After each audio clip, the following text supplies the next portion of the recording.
तो अभी हम लोग आ चुके हैं बिल्कुल हमारे नॉर्मल स्क्रीन के ऊपर। रिसेंटली अगर हम लोग बात करें इंडिया वर्सेस चाइना, ये फाइट तो जबरदस्त देखने को मिल रही है। इन्वेस्टमेंट के हिसाब से यहाँ पे मैं बात कर रहा हूँ, आप सभी लोगों को पता ही है। ठीक है, हम लोगों ने यहाँ पे देखा ही था कि पिछले 5 साल के डेटा की अगर हम लोग बात करें तो आप देख सकते हैं कि कोविड के वक्त तो हर किसी की हालत खराब थी, बट कोविड के बाद आप देख सकते हैं एक चार्ट पैटर्न काफ़ी ऊपर भागा है। ठीक है, मतलब आप चेक कर सकते हैं ये जो चार्ट पैटर्न है नीले रंग का, ये किसका है? हमारे भारत देश का है, निफ्टी का है। एंड अब प्रॉपरली थोड़ा सा चेक करना कि नीला चार्ट पैटर्न देखो कैसे नीचे चला गया था, बहुत ज़बरदस्त क्रैश हुआ था।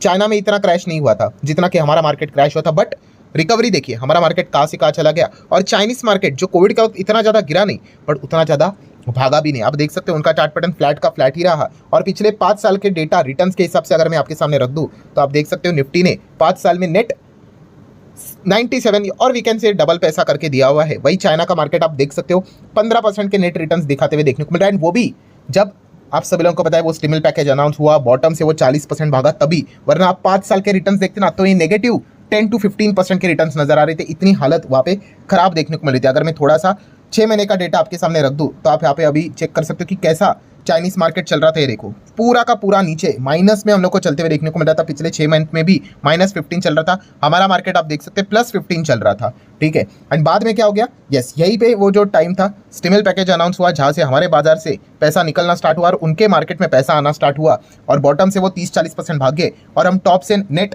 10% यहाँ पे गिर गए। और इसके पीछे का मैक्सिमम रीजन क्या था? तो यस, फॉरेन इंस्टीट्यूशनल इन्वेस्टर पैसा निकालना यहाँ पे स्टार्ट कर दिए। हर किसी को स्टोरी पता है, अक्टूबर मंथ में 1.25 लाख करोड़ का माल उन्होंने बेचा। नो डाउट पूरा का पूरा पैसा कोई चाइना में नहीं जाता है, बहुत कुछ पैसा दुनिया भर के बाजार में जाता है, अमेरिका में ही जाता है, बट यस मेजॉरिटी ऑफ पैसा हम कह सकते हैं कि चाइनीज मार्केट की ओर ही डाइवर्ट होते हुए देखने को मिला है। इस प्रकार के चार्ट पैटर्न तो हम लोग को क्लियर कट प्रूफ भी यहाँ पे दे देते हैं। सो ये तो स्टोरी हम लोगों ने देख ली कि विदेश में मतलब विदेशी इन्वेस्टर का जो पैसा है वो वापस हम कह सकते हैं हमारे मार्केट से निकलकर चाइना में जाते हुए देखने को मिल रहा है। बट उसके बाद काफ़ी सारे रिपोर्ट्स आते हुए देखने को यहाँ पे मिल गए, जिसको रिसेंटली हम लोगों ने यहाँ पे कवर भी किया था, जो कि इंडियन मार्केट से रिलेटेड काफ़ी एक पॉजिटिव रिपोर्ट्स हम लोग को देखने को मिले, बट चाइनीज मार्केट के लिए बिल्कुल भी अच्छी नहीं। जैसे कि मूडीज का रिपोर्ट हम लोगों ने देखा था जहाँ पे हमारे ओवरऑल इंडियन इकोनॉमी की उन्होंने बात की थी कि Indian economy is in sweet spot, 7.2% की ग्रोथ वो एक्सपेक्ट करते हैं 2024 के ही डेटा की बात करें तो, और फर्दर 2025-26 की बात करें तो 6.5% के आसपास की ग्रोथ वो एक्सपेक्ट यहाँ पे कर रहे हैं।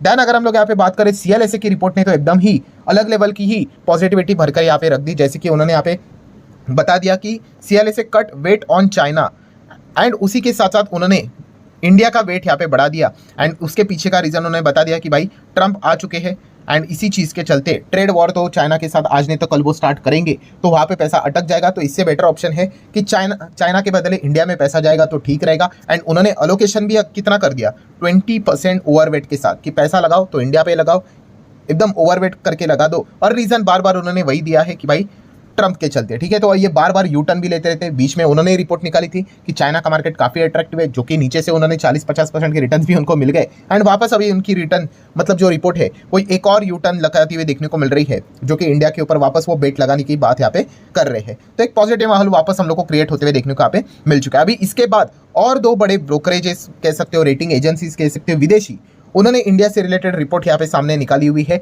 या फिर आप कह सकते हैं इंडिया के फेवर में और चाइना के अगेंस्ट, दोनों में हम लोगों का ही फायदा है। और किसका नाम आ रहा है सामने दोस्तों? तो मॉर्गन स्टैनली एंड उसी के साथ साथ गोल्डमैन सैच्स। यस, इन दोनों की रिपोर्ट हम लोग को आते हुए देखने को मिल चुके हैं, जहां पे आप चेक कर सकते हो कि दोनों के दोनों ने, Goldman Sachs as well as Morgan Stanley ने, डाउनग्रेड कर दिया है चाइना का इकोनॉमिक ग्रोथ आउटलुक। यस, पहले उन्होंने इक्वल वेट दिया था, अब इक्वल वेट हटाकर उन्होंने अंडर वेट यहाँ पे कर दिया है।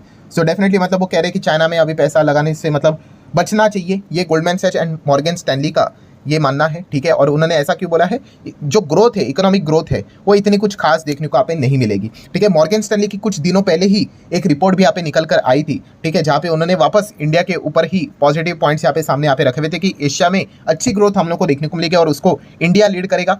चाइना की अगर बात करें उसका जो कॉन्ट्रीब्यूशन है वो डिक्लाइन वे में ही यहाँ पे रहने वाला है। ये आज की रिपोर्ट नहीं है, ये अभी 14-15 नवंबर को ही हम लोग को रिपोर्ट देखने को मिली थी मॉर्गन स्टैनली की, जहाँ पे उन्होंने इनफैक्ट 4 देश का नाम लिया था। एशिया के परफॉर्मेंस की बात करें तो इंडिया, उसी के साथ साथ फिलीपींस, उसी के साथ साथ मलेशिया, उसी के साथ साथ इंडोनेशिया। ठीक है, ये 4 कंट्री एशिया में बहुत अच्छा परफॉर्मेंस करेंगे, ये उन्होंने अपने रिपोर्ट में यहाँ पे बताया था। ठीक है, मतलब चाइना का नाम भी नहीं था। ठीक है, इतना चाइना खराब परफॉर्मेंस करेगा ऐसा मॉर्गन स्टैनली का मानना है। सो रिपोर्ट की अगर हम लोग यहाँ पे बात करें तो उन्होंने बताया था कि इसके पहले 33% का परफॉर्मेंस हम लोग को देखने को यहाँ पे मिलता था। एशिया की बाजार की अगर हम बात करें तो जो कि 2027 तक, ऑब्वियसली मैं ग्रोथ के हिसाब से बात कर रहा हूँ, जीडीपी के हिसाब से एशिया का नॉमिनल जीडीपी ग्रोथ 53% तक चला जाएगा। और इसमें जैसे अभी मैंने आप लोगों को बताया कि जो 4 देश यहाँ पे रहेंगे, ठीक है, इंडोनेशिया, इंडिया, फिलीपींस, मलेशिया, इन्हीं का जबरदस्त कंट्रीब्यूशन होने वाला है ग्रोथ में ऊपर जाने के लिए। एंड चाइना की अगर बात करें तो भाई ये तो नीचे गिराने में मदद करेगा। ये एक पॉइंट उन्होंने सामने यहाँ पे रखा हुआ है। बट ऐसा क्यों, इसके पीछे का रीजन क्या है, लॉजिक क्या है? इंडिया अच्छा करेगा, चाइना अच्छा नहीं करेगा, ऐसा मॉर्गन स्टैनली को क्यों लगता है? तो इसके पीछे का one of the strongest reason उन्होंने यहाँ पे फिलहाल तो बताया, पॉपुलेशन एज। ठीक है, चाइना की जो पॉपुलेशन एज है वो देखा गया तो उसमें ज़्यादा यंग लोग देखने को नहीं मिल रहे। वहीं पे इंडिया की अगर बात करें तो वहाँ पे ज़्यादा यंग लोग देखने को मिल रहे हैं, वर्किंग पॉपुलेशन बोला जाता है।